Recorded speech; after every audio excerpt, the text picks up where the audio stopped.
Doug, are you still with us?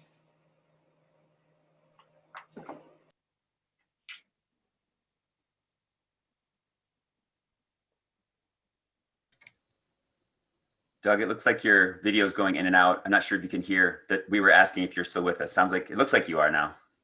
No, I can hear fine, yeah.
Doug, you are all set to begin. Good morning. As acting chair of the advisory committee for review of general counsel applicants, I call this meeting to order. This Zoom webinar is being live streamed to YouTube. For anyone in the public watching who would prefer to watch via a different platform than they are currently using, please visit our social media at Redistricting Michigan to find additional links. Our live stream today includes closed captioning. We have ASL interpretation available for this meeting. If you are a member of the public watching who would like easier viewing options for the ASL interpreter on your screen, please email us at redistricting@michigan.gov, and we will provide you with additional viewing options. Similarly, members of the public who would like to access translation services during the webinar can email us at redistricting@michigan.gov for details on how to access language translation services available for this meeting. Translation services are available for both Spanish and Arabic. Please email us and we will provide you with a unique link and call-in information. This meeting is being recorded and will be available at redistrictingmichigan.org for viewing at a later date. This meeting is also being transcribed, and those transcriptions will be made available and posted on redistrictingmichigan.org, along with written public comment submissions. Members of the media who may have questions before, during, or after the meeting should direct those questions to Tracy Wimmer, Media Relations Director at the Department of State. Members of the media should have her contact information. For the purposes of the public watching and the public record, I will turn to the Department of State staff to take note of the commissioners present. Good afternoon, everyone. Please unmute and say present when I call your name. Doug Clark. Present. Richard Weiss. Present. MC Rothhorn. Present. All members of this advisory committee are present. Thank you, Sally. I would now look favorably on a motion to approve the meeting agenda. As a reminder to the public watching, you can see the agenda at redistrictingmichigan.org. So for the commissioners present, do we have any comments on the agenda or a motion to approve the agenda? I'll move it. Second. Okay. All in favor, raise your hand and say aye. Aye. All opposed, say nay. Meeting agenda is approved. At this point, we'd like to go to public comment. Do we have any individuals available for public comment today? Yes, we do. Okay.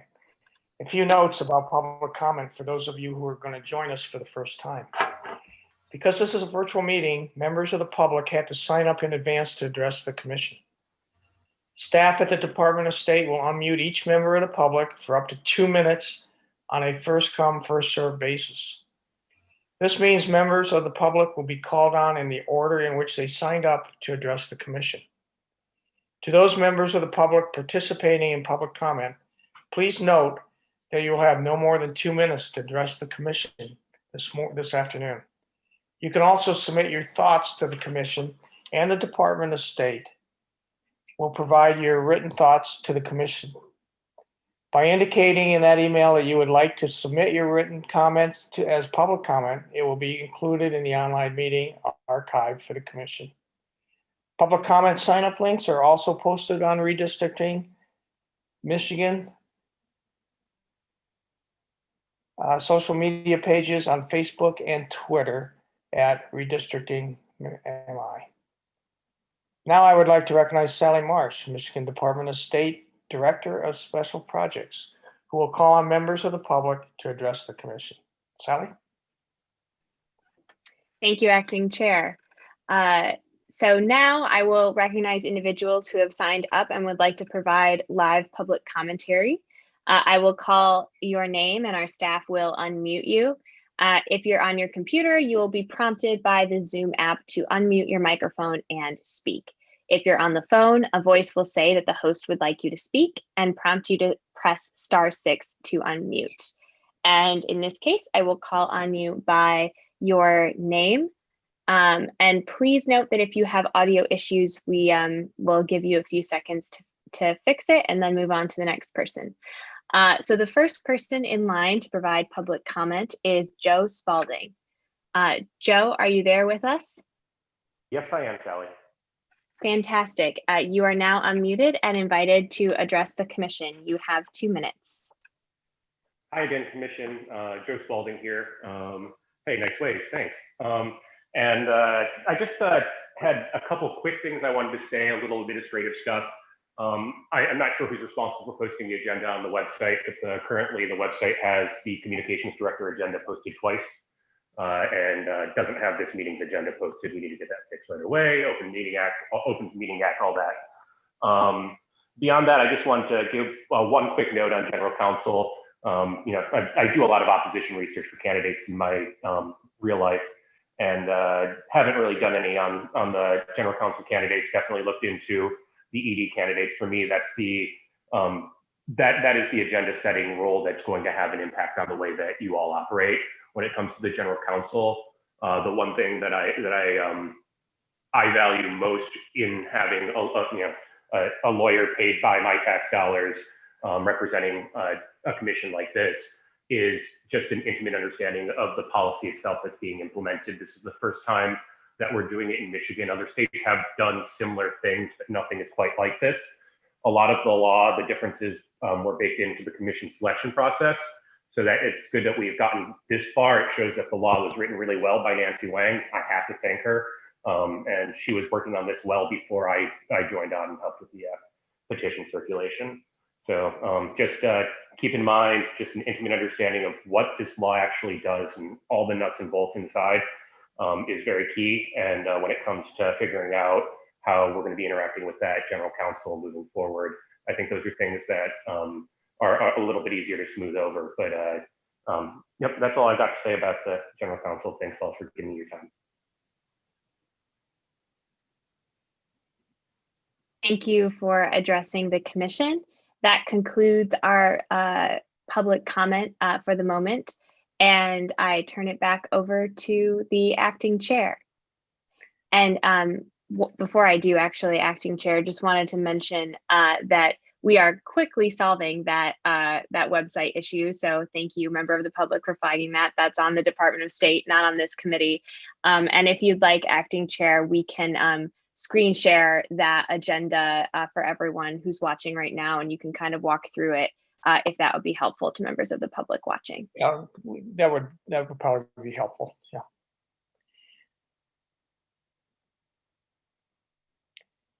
Thank you. we're at the, in the agenda, we're at new business, and we've got a couple of items. First one is the appointment of a permanent chairperson for this committee. So at this point, do I have any comments or recommendations from the two other commissioners that are present? Yes, Richard. I would like to make a motion that Doug Clark be our chairman. Second. Okay, I personally have no problem doing that. All in favor, raise your hands and say aye. Aye. Aye. All opposed, say nay. Okay, and it is approved that I will continue on as the chairperson and be the permanent chairperson of this committee. The next item on the agenda are to discuss our hiring methods and procedures. So the first thing we want to do is a discussion on the process to rank candidates. As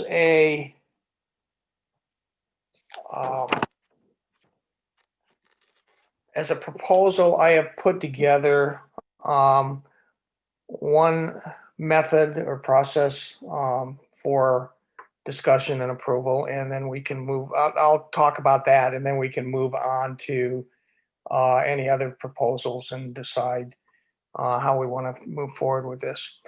What I basically did, and this is one of the attachments that got sent out, is I put together a matrix to evaluate and assess each one of the candidates. So this matrix would be used for each one. And it's got 5 different columns and a number of rows. And each of the columns represents a different aspect of this. The first one identifies the category that we're assessing. The second one identifies a scoring mechanism for that category. Third column allows you as an assessor to put comments if you wish to. The fourth one, which I feel is very important, is we are going to put a weight to the individual category. So that way that allows us to put importance on certain items that we feel are more important as from a candidate's perspective. And then the last one is actually a mathematical calculation of multiplying column 2 by column 4 to come up with a score for that category. And then eventually that gets totaled up at the bottom. So everybody gets a score, and we can quantify our assessment of an individual. Let me make a couple comments on the first column. The first 2 items are requirements.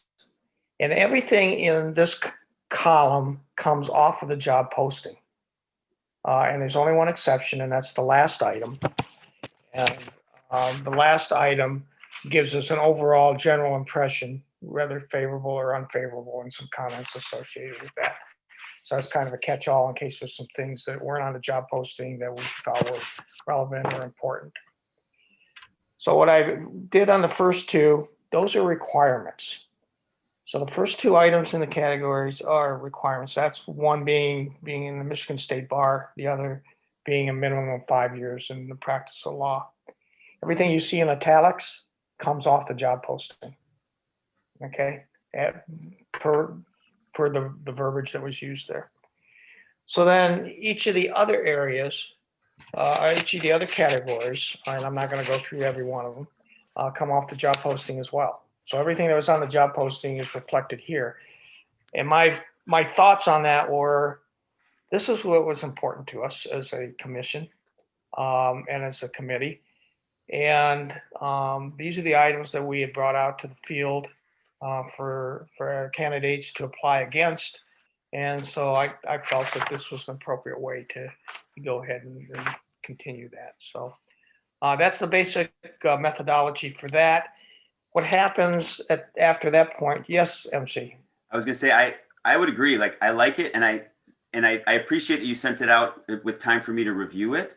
And what the only thing I guess what I'm saying is like, I appreciate the review, but you've given me adequate time to review it. And I would love to just, if we can, depending on where Richard is, I feel really good about the weight that you gave it.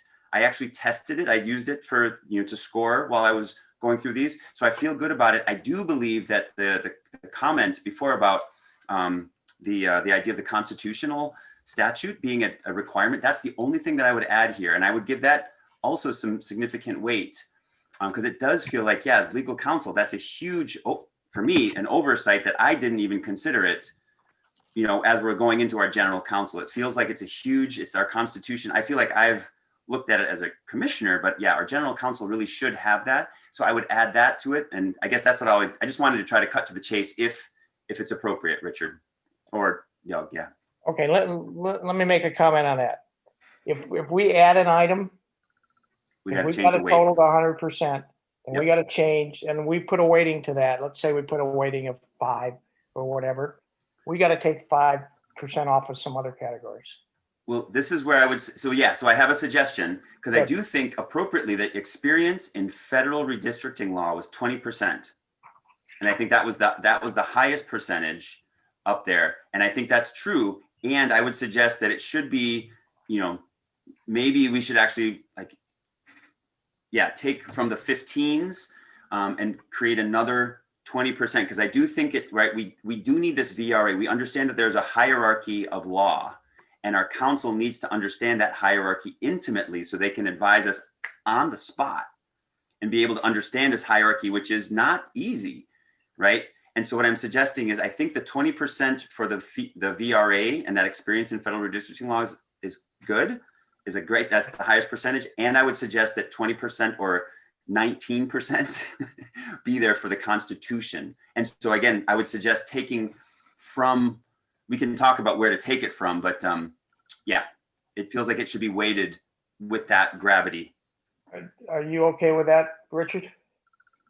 And then before we change the weightings, let's define the category as before, and then we'll talk about the weightings and go from there. Because we may want to add another category. Okay. So we would call this what, constitutional? Knowledge? State constitution knowledge. Mm-hmm. Good point. State constitution knowledge. And we would, what do you want to put in the parentheses? This was not part of the job posting, but. Agreed. No, I think we don't put anything in the italics or in parentheses because it wasn't, this is where I think we would have to be able to assess that ourselves given what we have and then sort of suggest that we need to interview based on that. Like it's a kind of an interview question. Okay. Well, that could be part of the interview as well. Agreed. Yeah. The only thought I have with this is when we rate people on this assessment, that wasn't part of the job posting and that may not be in the resumes. I agree. That's why I said it was an oversight on my part, and I'm really glad that the public comment made it clear. Because I do think it's not too late to catch it, but you're right. We didn't put it in the job posting. I do think it was an oversight, and it seems like it's a huge matter for our general counsel to be intimate with. So I guess I'm suggesting that we try to remedy it. I think it's a good suggestion. Let me go back to one of the categories we have, which is Michigan State government experience. Okay. Why wouldn't we incorporate it within that? That's fair. And I think the idea, because I think that with regard to the state candidate experiences, there's such a multitude of experience, right? We have counsels who have actually litigated on behalf of a municipal body or are within their staff currently within the state of Michigan. So it feels like that's like an operations piece, that question that's more operational. And then this is actually about governance for the state of Michigan. So we might be conflating something that's not necessarily apples and oranges. We might be conflating something that it's experience with the state of Michigan, absolutely, but I don't know that it's the same. We can keep it as two separate categories. I have no problem with that. Okay. I think it should be incorporated. Okay. So what I think I hear you saying is that the, let's see, it's Michigan State government experience, and that that would be a 15% right now. And then we would suggest another Michigan State, I guess, governance experience. State constitutional knowledge is what. State constitutional knowledge. Yeah. Okay. And add that as a separate category, Yes. not as part of this one. Yes. Okay, perfect. So then I'd have to get a scoring mechanism to that. And all the scoring is you either get 300 points, 200 points, 100, or 0 points. Okay, so how would you want to define that? Let's say the 300 point be extensive knowledge in the Michigan State Constitution. Yes. Okay, we'll define it as that. Okay, let me write that because I'm going to have to modify this form. Extensive. And then the 200 would be moderate knowledge and so forth. Yeah.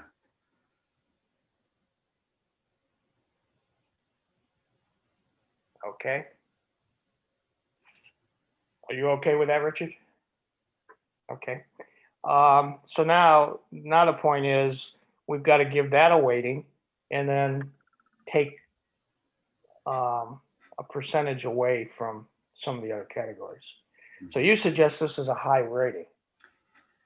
It seems to me like because of the VRA as a federally mandated, right, the state constitution is governing what we're doing. And because the VRA was already at 20%, and it did feel appropriate to me when I was using this as a model, Yes. That's why I suggested it should be also equally there, because there's this hierarchy that I know is going to be complex for us to parse out and actually, create maps that, our general counsel is going to have to be able to help us on the spot as we create maps live with people in a Zoom. Yeah, absolutely. So are you recommending 20% on this? I would. Okay, you think that's, Richard, what do you think about 20%? Think it's too high, too low? Right. Well, like I said, you guys are a little bit better at this. I've never had this opportunity of interviewing anybody, so I have to kind of rely on you and the other commissioners on the other candidates. So I think it makes sense to me. So okay. To me, it is a very important category. So I have no problem with the 20%. That means we've got to reduce other categories. We don't have to reduce just one of them, but they can spread it across multiple ones if we need to. So we need to do that. Yeah. So we need to take a look at what we've got. You were suggesting taking a look at the 15 percenters? Yeah, we've got 15 percenters. Well, and you know what? Come to think of it, if we took, so I think the other way to do this is not to suggest that we have to create it at 20%, but just that it's ranked with the VRA and the it's the VRA and that experience. The Open Meetings Act? The Open Meetings Act, yes, that be just the highest. So if we took 5%, for example, from that category and reduced it from 20 to 15, and then we took about the one we're adding. Well, what I'm suggesting is, yes. If we're trying to get it to 15%, for example, right, that the highest, what I'm thinking about is there's 3 15% categories. Yes. And we could create a 17.5% and reduce to take 5%. I'm not sure if I'm being clear. Okay, what you're saying is take 5% off of each 15%er. Each of the 3 15 percenters. And then split the 20% in half. So it's 2.5 and 2.5, so that it's equally weighted. It being the new category we're creating would be equally weighted with the experience in federal redistricting law. So that we'd had 17.5. It's a little awkward percentage, but it's still the highest percentage. Yeah. I'm not sure I'm following you. Sorry. So what I'm suggesting is if we take 15, each of those, there's 3 15% categories. And if we reduce each of those to 10%. Okay. then we have essentially 15% we need to make up. But because if we want to weight the new category, the constitutional knowledge of Constitution equally, then we have to reduce the 20% and split it in half. So it's 17 and a half, right? So we would take 5% away from the 20% and apply it 2.5% and 2.5%. So it'd be 17.5% for each, the new category, and experience in federal redistricting law would be 17.5%. Oh, I see what you're saying. And we could keep the other categories the same. So you're saying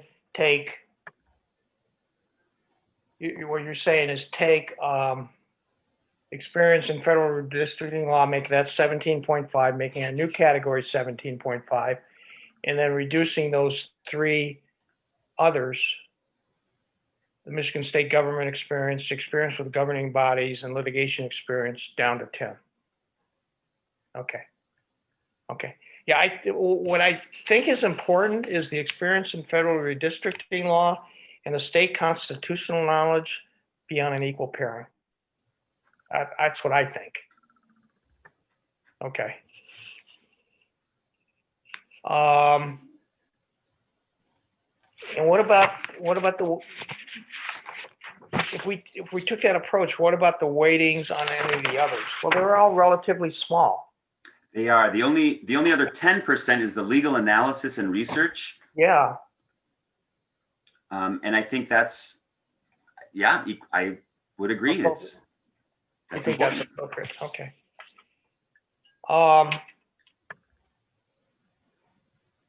Okay, I need to add this up real quick, unless you've done that, MC, to make sure we're at 100. I've added it up, and that's 100% still. Yes. Okay. All right, and then I'll check later when I modify the form. Yes. Okay. All right. Any other comments on this approach? We feel comfortable with that? I tell you what, I've used this approach once before, about 5 years ago, this process, and it worked well. And as a committee, in that instance, it was a non-profit type of thing. It was a committee of 4 people, and it worked well. So, And I just want to offer that it's always difficult to quantify the qualities of people. So we've got to use something to try to be as transparent as possible. And I guess what I'm suggesting is it's not easy, no matter what we do. So and even once you start reading the documentation that the people submitted, and to map it up against this, the only advice I can say to you is sometimes you got to interpret things a little bit, but you got to be fair and do the same to everyone. Right. And some of these answers you're going to be putting 0 points. Yeah, and that actually brings me to my next point, because as I was doing it, I think I mentioned that I was testing. I did the same thing. Yeah. Okay. And I found that I was trying to quantify, like, why am I choosing this one over this person? Meaning, because in some ways there was the same. So I guess what I'm saying is I think I learned how I made my choices, my biases, and I think I could share those with you all to see, so that you know what my bias is when I'm reading these, because I can give it a weight and a number, but if it's different, I was trying to explain to myself, why did I weight it differently? And I'll just give an example, that when there was an out-of-state candidate versus an in-state candidate, I just felt like, gosh, I really feel like Michigan, the state law is going to be paramount. And so if they're not from in-state, then that was even if they were equally I should have equally weighted them, but my bias was for the state of Michigan and the experience that other candidates had for the state of Michigan. That's one example.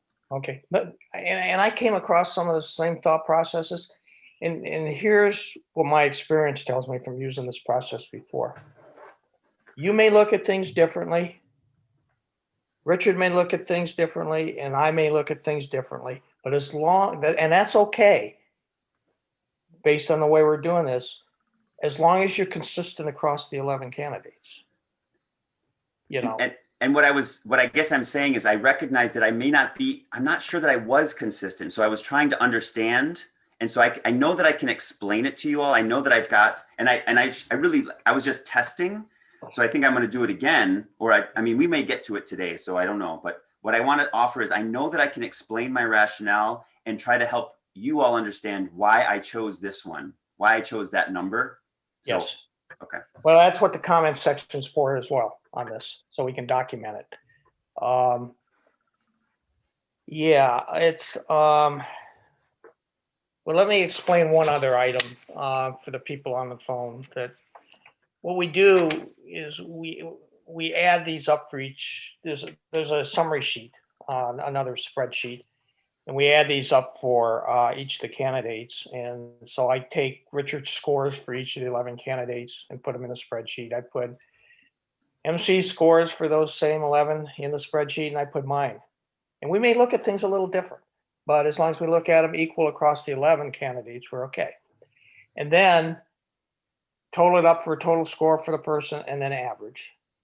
Okay. And then sort that down and see who floats to the top, who floats to the bottom. Remember, our objective is to make a short list. Our objective is not to choose the candidate. And so this begins to sort that out in a quantifiable manner to be able to get to that point. Do we want to decide what our short list, how many we want to try to get down to? Well, let me make a comment on that because I've gone through this once before. Okay. And then I looked at a pilot program I ran yesterday when I assessed everybody. And I saw this basically the same thing. When I did this 5 years ago on a group of people, and it was a larger population, I think it was 20 or 25 people. But what I find once you put them in the summary sheet and you sort it down is you'll have 3 or 4 float to the top. And then you're going to have some separation in the numbers, a significant separation. And you may have one person that's maybe 10, 20 points behind. And then you'll have a group of them of 10 or 20 below them as well that kind of float to the bottom. So it kind of sorts it. It really depends on how it sorts itself out on how many people, which is our second agenda item associated with this. And so you really got to look at the numbers and see how that sorts out. So I would say reasonably, we'd want to go forward with, this is my opinion, 3 to 4 people. When I did this yesterday in the pilot program, I can tell you, this is my own little pilot program. I had 3 float to the top. I had one that was about 20 points below that. I had another, then the rest of the groups were another 20 points below that person. So I saw that same phenomena happening. So I know it's an agenda item, but I'm not sure that this is the meeting we want to do that at. I think we want to take a look at the numbers first. Sure. I mean, that's just my opinion based on my experience. Take a look at the numbers. If we see that significant gap, you know, that separation in numbers, there's a good cutoff point, you know? And then we can have discussion on some of the people that fell off of that as well. Agreed. That was kind of my approach toward it. So, are you good with that? Do we hold off on that decision until the next time we get together? I'm okay with that. Okay. Are me you too. okay with that, Richard? Sure. You, Sally? Yeah, I just want to make sure I'm clear kind of on what you guys are talking about. I mean, right now there's only one meeting of your advisory committee scheduled. And so if you're suggesting that there be another meeting where you come to to a kind of conclusion on recommendations, then you know, I would recommend you try to utilize the time today as much as possible, because of all of the kind of like logistics and costs that go into every meeting. Understanding that you want to use the system, which, you know, by all means, you guys are absolutely in charge, but I'd really try to maximize today and not necessarily plan on another meeting unless it's needed by the end of this session. Well, we're going to do these independently, but when I went through this and did this yesterday, it took me 2 to 3 hours, Sally. Yeah, it It's- took me it's that not too. something we're gonna accomplish in the hour that we've mapped out. Well, maybe Richard, how are you feeling? Have you had a chance to review them or score them at all? Well, I was just going to ask Doug. I kind of went through, and obviously I don't have as much experience with this kind of stuff, but I went through the list, kind of try to figure out the best possible. I did pick 3 people I kind of liked. So I'm kind of curious, Doug, if you did that and if you did the same thing, MC, and then maybe just kind of compare. And I've got numbers too associated with it, and I've got, you know, I do too. I've got the numbers as well. Yeah, But I so don't you're have a it little with this bit new more- category we talked about. Yeah, you're a little bit more experienced at hiring people than I am, so. But I Well- was just kind of curious of who you picked. Let me grab my notes here. well, and I would offer, Richard, that I think it's important for us to recognize that we added a new category.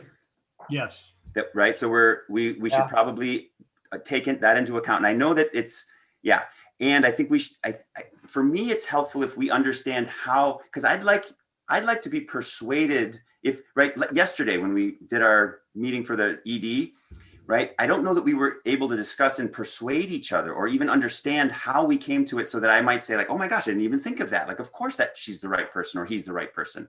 What I'm suggesting here with us today is if we can understand how we came to these decisions, we might actually help each other come to a consensus and be able to say to our colleagues, our fellow commissioners, these are the reasons we shortened the list to 2, because we really need to interview this person, or 4.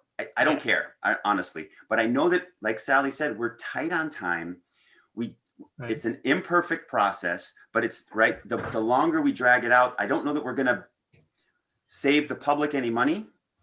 And we might increase fairness. I agree with that, but there's a trade-off, right? With money, timing, right? There's a constitutional mandate to finish this at a certain time. And there's a lot of stuff that we haven't done yet. So I'm not against pushing us, because we do have something and we've got a system, which I really like, Doug. And sounds like Doug, Richard and I and you have used this system. Why don't we try it and just explain to each other as best we can why we came up to our top 3 or 2 or whatever. And include that last new category if we can. Sally, can I ask you a question? I understand your comment on time. If we chose to, I would think that if we just took the system and did it independently and came up with a rating and had to come back and talk about the people and the scores, could we get an hour attached to this new meeting that you're putting on, either in the front or the back end? To do that, if we decide. I think that's a possibility. Yeah. I guess sort of what I would say is I would see how far you get today. You might get to the end of your time today. Yeah. And, with the number of candidates you have, you might feel really confident in 3 or 4 recommendations. But we can absolutely revisit that at the end of the meeting. And I think that's a good suggestion. Okay. Yeah, at the end of the meeting, I would like to do that. I just want to make sure it's a possibility that we could do it that way. Okay, thank you. We'll decide at the end. Okay, so you're recommending that we talk about the people. I mean, I've got mine ranked. Great. And I think the numbers, because we've got a system, why don't we use the number system that we've got and try to, throw out the people that we've got, the 3 people. And Doug, if you've got it in a spreadsheet, or if you can collect whatever Richard and I give you so that we can see our top 3s and just see the numbers that are associated with his top 3 and my top 3, that might help us. Yeah, I've got it. I'll have to throw it into the spreadsheet.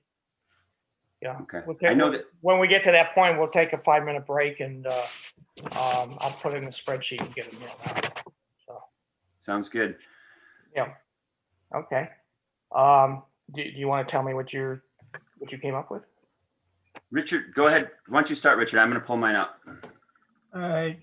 As I said, I probably didn't do as extensive as you guys. I went a lot on what I thought was experience and how much time they've been practicing law. I have I believe it's Monifa Gray. Yep. A James Lancaster. Wait. Do you have quantitative numbers for them? No. I didn't quite get into that part of it. Okay. Monica Gray, James Lancaster, and who? And Delicia Morrison. Okay. Those are the top three that I kind of looked at. And as I said, I probably could have got into more specifics, but I kind of base a lot of that on how long they've been practicing law and that, because I look at if you've been that long and you're still in business, you must not be too bad. Nice. And that lines up pretty well with mine too, Richard. And I can explain why I have a difference too. But I have, so my numbers, Doug, I had James Lancaster at 240. Okay. I had Delicia Coleman Morrison at 164. Okay. So she wasn't one of my top ones. No. But I had Julianne Pastula Yes. at 271.25. And that would change because of the Constitution, that the category that we just added. So Correct. that was, and then I had Monifa Gray at 234.5. Okay. You know, we're all going to be right in line. Let me tell you what I had. I had Pastula, Julianne Pastula at 241. She was my high one. Mm-hmm. I had Catherine Kerwin at 239. I wanted to interview her too. Yep. And I had James Lancaster at 201. And Monica Gray at 182. Nice. Yeah. Should we go into so what if you all are okay with it, I did write down I have quick access to why I said what I said, like my my rankings. Okay.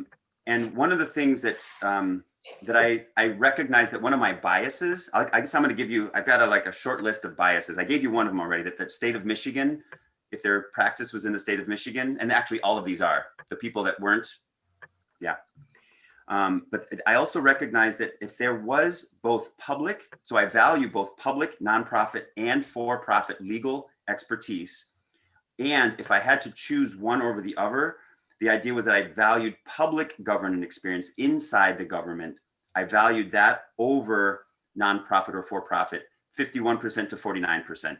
Both are valued, but I recognize that I think that was a bias for me because I recognize that we're working within a government institution. So it felt like that was why I was choosing that bias. And then as far as the sort of the public servant focus, in our ED, in particular, we said we're adding another public servant. And so I think that also leads to the idea that customer service in my, I'm not sure if it's in my mind, but the point is public servant is different than customer service. Government experience is different than business experience. And of course, they're both important because we need litigators who can actually understand and say it both. But I guess I'm recognizing that was part of my bias. And then did they demonstrate enthusiasm? Like, was their letter that they wrote to us, the cover letter, did they see themselves as a good fit? How much was written, and then how much attention to the detail in the posting? Meaning, there was a job description. Did they actually reference that in some places?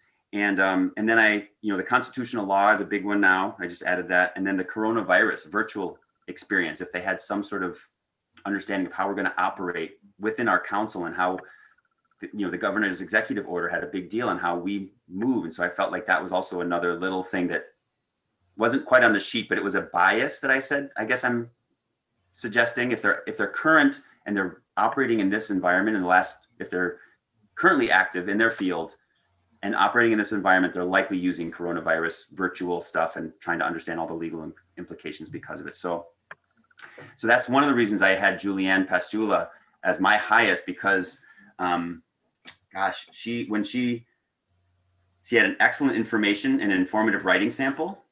And what I liked was that she addressed the commissioners via the Secretary of State. And the only other person that did that was James Lancaster.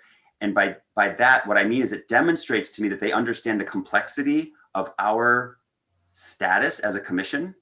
They're addressing us via the Secretary of State. And it just felt like not insignificant. And I appreciate that in their letter, and others did not do that. And then general counsel. So am I reading? I guess I'm reading James Lancaster. I apologize. I mentioned Julianne as my top one, but James, his experience in our shoes as a commissioner felt really valuable. And because he's been a counsel at MISTA, which I know is a public and private, it's like a mix of both. Like that's really valuable because I think that we're also a complex entity, state entity, and MISTA is a complex entity that I think could apply very well. His experience there could apply very much. I was concerned that he didn't have any VRA experience. And I just think that Juliana, who said that she had VRA experience, it was based on her understanding of how the districts within the city of Detroit were redistricted. And I thought, gosh, James, if we interviewed, I think James might also have within the districts, within the city of wherever he's practicing right now, he might also have some experience, just not at the federal level. Because Juliana also didn't have some, but she was the person that had the most. And I'll leave it at that. I feel like I'm talking a lot. Sorry. Check. No. Your comments are well respected. Okay. So See, I came up with Juliana as my top candidate as well, because, and what really drove me toward that was her comments about her redistricting. You know, it really drove me toward that. And then James Lancaster was my third choice, but I felt he had a good handle on things. And Catherine, as I recall, I don't have it in front of me.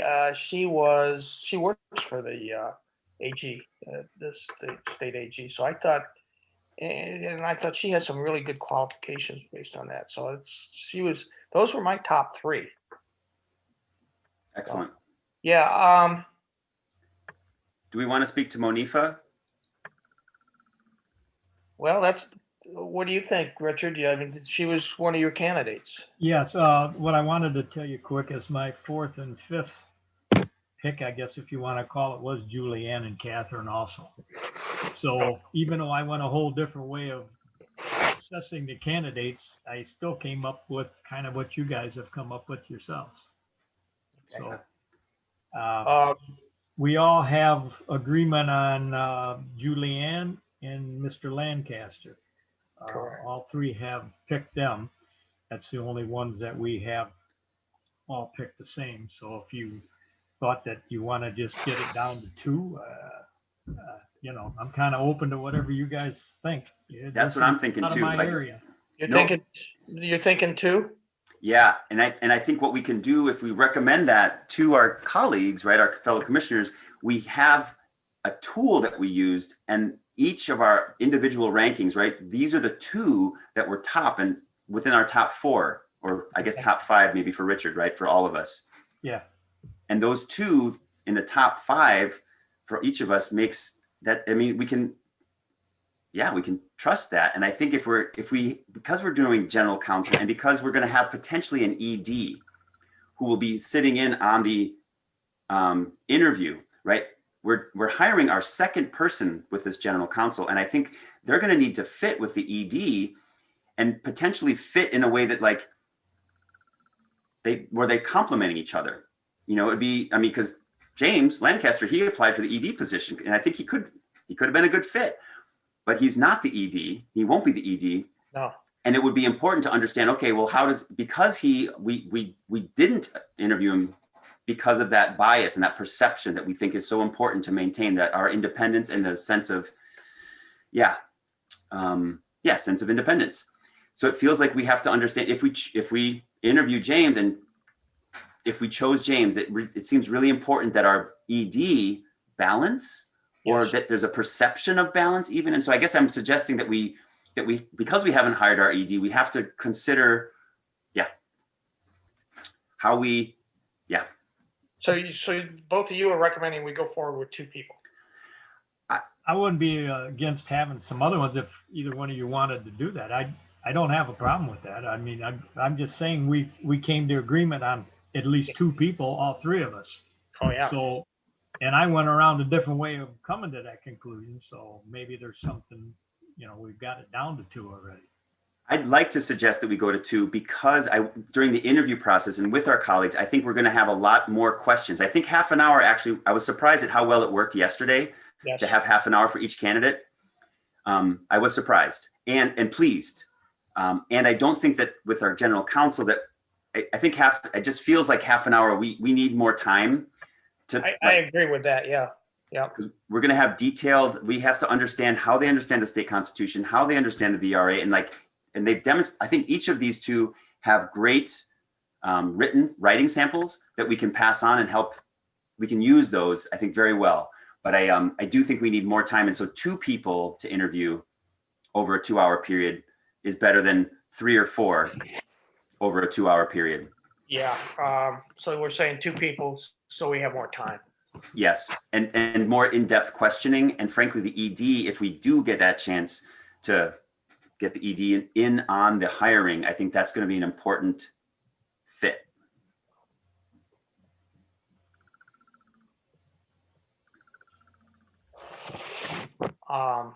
You wouldn't want the ED in on the interview process, would you? It's tricky, right? Because I think that's timing. I guess it feels like my understanding of how an organizational chart for us might work is that we are a board of commissioners and we're hiring our executive director. Correct. And really our executive director should be hiring, right? Because that's going to be the boss of the staff. They're the Yeah. And so we're not the staff. And so it does feel a little bit weird for us to hire this general counsel. And I don't think it's inappropriate. It just feels like in terms of an org chart and to try to be as clear as possible and to create efficiencies, we really want the ED in place. Yeah, I don't think we're going to have that luxury on this. Maybe on one of the other things we do. Yeah. I agree. So I don't think we have the luxury of waiting and pausing and saying, hey, we have to wait until the ED and we have to have the ED in on the interview. I think it'd be appropriate and it'd be awesome. We just might not be able to do it. Now, I think we're going to get questioned when we go back to the other commissioners on why 2 and not 4. And I will write up, if you want, I can write up some of our conversation. I can write up. Yeah, but I do think it has to do with enough time to interview. I want 1-hour interviews. I want to be able to have an hour and help them understand that each of these, this is an important position and they're going to have to work with a general or an executive director who they don't even know yet. They're not working for us, right? There's a lot of complexities that feel like we have to tease out during the interview. Okay. So before I ask for a motion on this, are you willing to write up the notes on that? Okay. And then just mail them out to Richard and myself? Yes, I'll do that by email and I guess I'll seek advice if I should do it to all the commissioners. You know, I'll ask Secretary of State Sally, if we should do it to all or just the 2 of us. But ultimately, I think we should keep it. My opinion is keep it in the committee and then use it as talking points when we meet with them. Yeah, because this is a committee decision. Okay.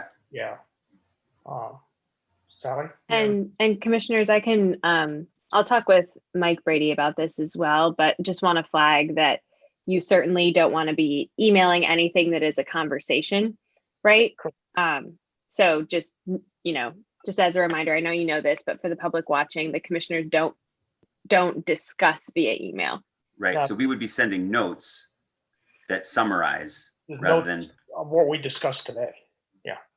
And that would be talking points while we're Okay, so you're going to do the talking points. Okay. Are